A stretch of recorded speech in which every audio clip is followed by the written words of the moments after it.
La educación es construcción de ciudadanía, consciente de sus derechos y obligaciones. Rodríguez Silvero y Asociados, consultores interdisciplinarios, presenta el bloque de análisis de actualidad con el doctor Ricardo Rodríguez Silvero. Asimismo, estamos en comunicación con el doctor Ricardo Rodríguez Silvero. ¿Qué tal, doctor? Buen día. Buen día a ustedes y a la audiencia de Radio Viva también. Movimiento en América Latina, marchas y contramarchas en este proceso de integración. Doctor, es el tema de hoy. Efectivamente, hace más de 50 años que América Latina habla de que se quiere integrar. Empezó con un primer esfuerzo regional de integración que se llamaba Asociación Latinoamericana de Libre Comercio, ¿verdad? Después ese esfuerzo que resultó infructuoso fue superado por otro esfuerzo, dando un nuevo nombre a esa persona jurídica de integración que se llamó ALADI, Asociación Latinoamericana de Integración, que es la que está vigente actualmente. Resulta que estas grandes asociaciones, como la primera la ALALC y la segunda la ALADI, tienen poca fuerza en los hechos porque es como un himno o una declaración de buenas intenciones firmados por todos los países, pero resulta que no ponen plazo para la integración, ni definen qué tipo de integración, entonces todo termina siendo una formidable declaración de buenas intenciones. Ya sabemos que eso no es suficiente, y es el caldo de cultivo propicio para frustraciones colectivas también, ¿verdad? Entonces, a consecuencia de esos intentos infructuosos de dar desde el Río Grande hasta Tierra del Fuego una proyección de integración, al presidente Clinton se le ocurrió ya hace más de 10 años que tendríamos que intentar integrar a todas las Américas en un esfuerzo común de integración. Eso quiere decir desde Alaska hasta Tierra del Fuego, tanto Canadá como Estados Unidos, como México, como América Central y el Caribe, más Sudamérica.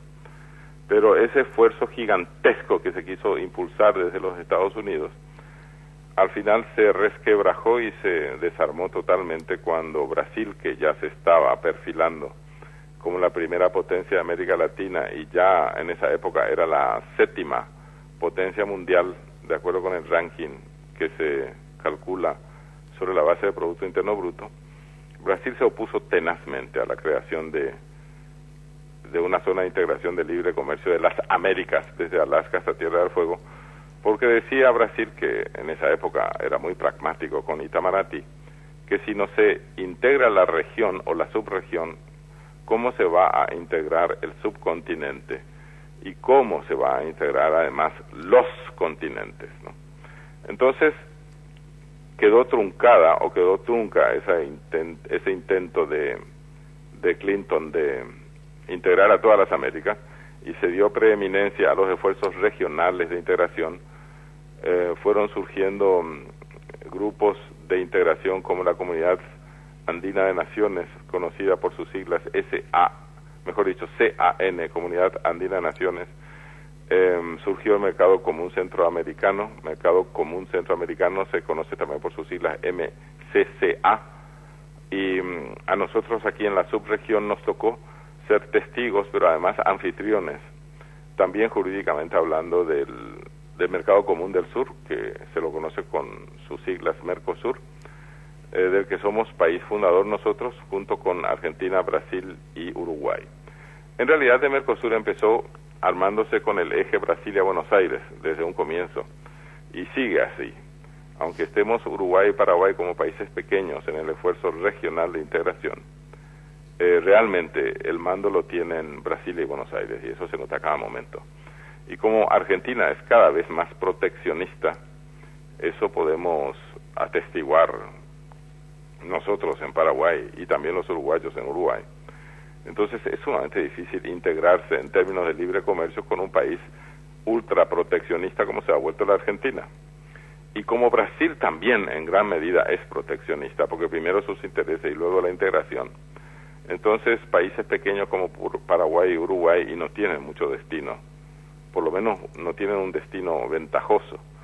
permaneciendo dentro de Mercosur a menos que empiecen ambos países pequeños a poner sus condiciones, ¿verdad? Y eso es más o menos lo que estuvo ocurriendo en los últimos tiempos, antes de que surgieran estas diferencias ideológicas que se acentuaron con el advenimiento de Cristina Fernández como primera mandataria de la Argentina, se acentuaron fuertemente con Evo Morales en Bolivia como futuro país asociado, y posteriormente con Chávez, que en paz descanse, desde Venezuela, con ese espíritu bolivariano fuertemente ideológico hacia la derecha, dicen algunos, hacia la izquierda, dicen otros. En cualquier medida es un esfuerzo populista que se ha logrado poner en práctica en términos ideológicos, tanto con Chávez por un lado como con Cristina Kirchner por otro lado. Posteriormente el advenimiento de Dilma, dicen los brasileños, o sea, Dilma Rousseff en Brasil, una ex guerrillera también de izquierdas pero muy pragmática. El eje bolivariano se acentuó indirectamente con la presencia de Lula en el poder y posteriormente con Dilma actualmente como presidenta del Brasil. En ese contexto, aparte de las dificultades comerciales de integración que he señalado, adquirieron preeminencia las dificultades ideológicas de integración. Además, con el guarará que se armó con el cambio abrupto del gobierno de Lugo con el de Franco, independientemente de que eso haya sido legítimo o legal o no, lo cierto es que eso nos ha ocasionado serias dificultades formales en el esfuerzo de integración en el Mercosur. Y aparte de todo eso que estamos diciendo, y valga la pena una pausa ahora para respirar tranquilos, aparte de todo eso que estamos diciendo, realmente las dificultades no son solamente ideológicas o no son solamente proteccionistas, ¿no? Existen realmente dificultades de todo tipo. Y últimamente con los estudios que han venido realizando los organismos multilaterales como la Comisión Económica para América Latina y el Caribe, CEPAL, del Sistema de Naciones Unidas, por un lado, el Banco Mundial, por otro lado, el Fondo Monetario Internacional, y finalmente, pero no por eso en el último lugar, el Banco Interamericano de Desarrollo, se ha llegado al consenso técnico a nivel internacional de que a pesar de tantas declaraciones pro-integracionistas, en la práctica América Latina y el Caribe están poco integrados entre sí mismos. Eso quiere decir que hemos hecho gala de un discurso integracionista, pero en la práctica los hechos nos demuestran lo contrario. Las últimas estimaciones, los últimos datos que tenemos son los del año 2012, es decir, muy actuales, ¿no?, que confirman que el intercambio de bienes en América Latina y el Caribe por dentro asciende solamente al 20% del total de las transacciones económicas de América Latina y el Caribe. En realidad, el 80% se dirige a países de extrazona, o sea, a países que no son América Latina y el Caribe. Ese porcentaje del 20% es realmente muy bajo. Y estamos hablando de un porcentaje promedio que abarca desde México hasta la Argentina y Chile, ¿verdad? En realidad, algunos países se integran aún menos todavía, como es el caso de los países grandes, ¿no? Y especialmente Brasil, también Argentina. Los países pequeños están mucho más integrados, como por ejemplo Paraguay y Uruguay. Y probablemente el país más integrado en toda la región, en toda América Latina, sea Paraguay, porque Paraguay ha sido siempre un país muy abierto. Para terminar con la siguiente frase, América Latina está poco integrada, solo con el 20%. Vale la pena hacer una comparación a nivel transatlántico, por ejemplo, y fijarnos en lo que ocurre con la Unión Europea. La integración dentro de la Unión Europea asciende nada menos que al 40%, es decir, al doble de América Latina. Y eso que América Latina lleva también medio siglo de intentos de integración. La Unión Europea lleva también más de medio siglo, pero son mucho más exitosos en esos esfuerzos. En otras palabras, uno podría preguntarse como ciudadano de a pie, ¿a qué nos conduce tanto palabrerío con integración económica internacional si en la práctica los hechos nos demuestran lo contrario? Y véase específicamente el caso de Argentina y de Paraguay. Sí, realmente es poco. O sea, es como más en el discurso de los mandatarios, entonces, doctor, que está esto de la integración. de la importancia de la integración, pero en la práctica no se da. Claro. Y hay que aclarar de entrada que cuando decimos que América Latina está poco integrada, estamos hablando de América Latina. Si habláramos de Paraguay, podríamos decir que Paraguay está muy integrado, pero siempre lo estuvo en toda la región por sus posicionamientos geopolíticos. Siempre ha estado muy integrado a Brasil y Argentina. Eso fue mucho antes de los esfuerzos regionales de integración y mucho antes de Mercosur.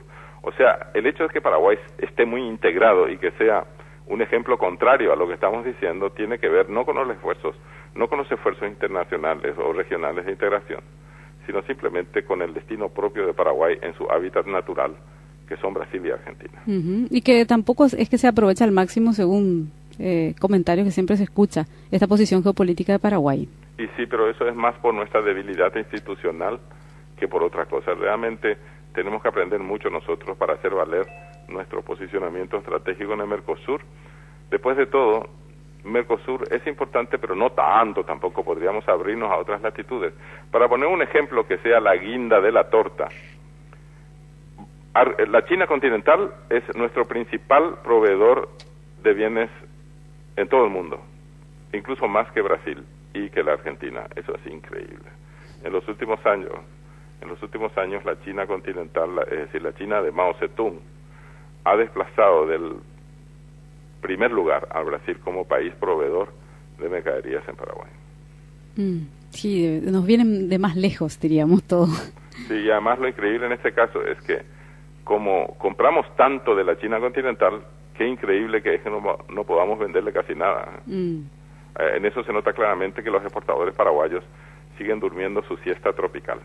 En estos días se definiría nuestra posición en el Mercosur, doctor, también, ¿eh? ¿Qué nos depara, qué nos espera con esto? Efectivamente, en estos días vamos a ver qué nos depara en términos formales. En términos económicos estamos demasiado integrados ya, a veces para perjuicio nuestro dentro de Mercosur. Es hora de ir abriendo puertas hacia otros destinos también. Pero la parte formal es tan importante como la parte real, ¿verdad? Si aprovechan el defenestramiento de Paraguay, llamémoslo así, del Mercosur, para introducir por la ventana a Venezuela como miembro pleno de Mercosur, y los demás países fundadores de Mercosur hacen muy poca gala de conocimiento del ordenamiento jurídico del Mercosur, del cual ellos son fundadores. Pero justamente para este tema de la integración en sí, el Paraguay fuera del Mercosur no es lo más positivo. O sea, creo que esto ahondaría la crisis del tema de la contramarcha, justamente que decía del proceso de integración. Yo creo que nosotros tenemos que permanecer en la región, no digo Mercosur porque no nos queda otra alternativa, ver cómo integrarnos mejor con Brasil y con Argentina, pero abrirnos simultáneamente a otros países que quieren comprar nuestros productos, como por ejemplo Estados Unidos, la Unión Europea, Rusia. Es decir, no vale la pena cantar tantas loas de desgracia al encerramiento formal del Mercosur, cuando en la práctica igual estamos integrados con Brasil y Argentina, y en la práctica podemos integrarnos mejor con otras latitudes. Bueno, doctor, muchas gracias nuevamente por este comentario, el doctor Ricardo Rodríguez Silvero. Este fue el espacio presentado por Rodríguez Silvero y Asociados, consultores interdisciplinarios en inversiones e impuestos. Telefax 612-912, celular 0981-450-550. Más informaciones en www.rsa.com.py.